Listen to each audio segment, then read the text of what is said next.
મહાનગરપાલિકા આણંદના આરોગ્ય વિભાગ દ્વારા એક ઝુંબેશ હાથ ધરવામાં આવી છે, જેમાં જાહેર આરોગ્ય સ્વચ્છતા અને એના જે મેન્ડેટરી નોર્મ્સ છે એ રેસ્ટોરન્ટ દ્વારા ફોલો થાય છે કે કેમ, એ સ્વચ્છતા જાળવવામાં આવે છે કે કેમ, તેની એક ચેકિંગ હાથ ધરવામાં આવેલી હતી.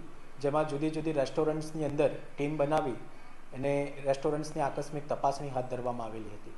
અને જેમાં અમે ટીમ દ્વારા એવું અવલોકન જોયું છે કે ત્યાં કોઈ પણ પ્રકારે સ્વચ્છતાનો અભાવ જોવા મળે છે.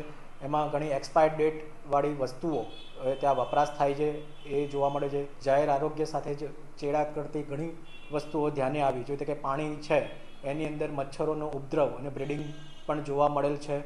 એની અંદર ઘણી જગ્યાએ જે વપરાશમાં ના લેવાની વસ્તુઓ હોય એ પણ ત્યાં પડી રહેલી છે. ત્યાં ચોખ્ખાઈ અને એના પણ નોર્મ્સ ફોલો નથી થતા. તો એના કારણે જાહેર આરોગ્યને ગંભીર નુકસાન અને ક્ષતિ જે થતી હોય તો એના અટકાવવા માટે મહાનગરપાલિકા આણંદના આરોગ્ય વિભાગને યોગ્ય જણાવ્યું એટલે તેને સીલ કરવામાં આવે છે. એમાં જીપીએમસી એક્ટની સેક્શન 376A અંતર્ગત આ જાહેર આરોગ્યનો પ્રશ્ન છે અને એ ખૂબ જ સંવેદનશીલ અને ગંભીર પ્રશ્ન હોવાથી એને અટકાવવું અત્યંત જરૂરી હોવાથી એને સીલ કરવામાં આવી છે.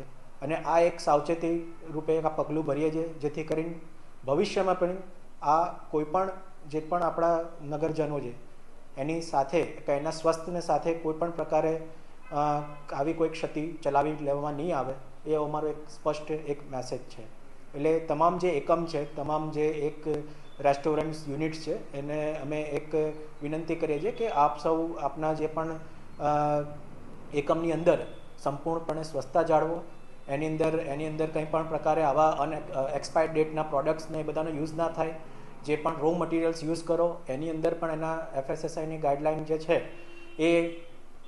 એની ગાઈડલાઇન્સનું ફોલો થાય. અને જીપીએમસીની આરોગ્ય લગતી તમામ જે ગાઈડલાઇન્સ આપેલી છે એ તમામનું ફોલો કરવું એ અત્યંત આવશ્યક હોવાથી એ તમામ પેરામીટર્સ ફોલો થાય એવી અમારી ખાસ એક અપીલ છે.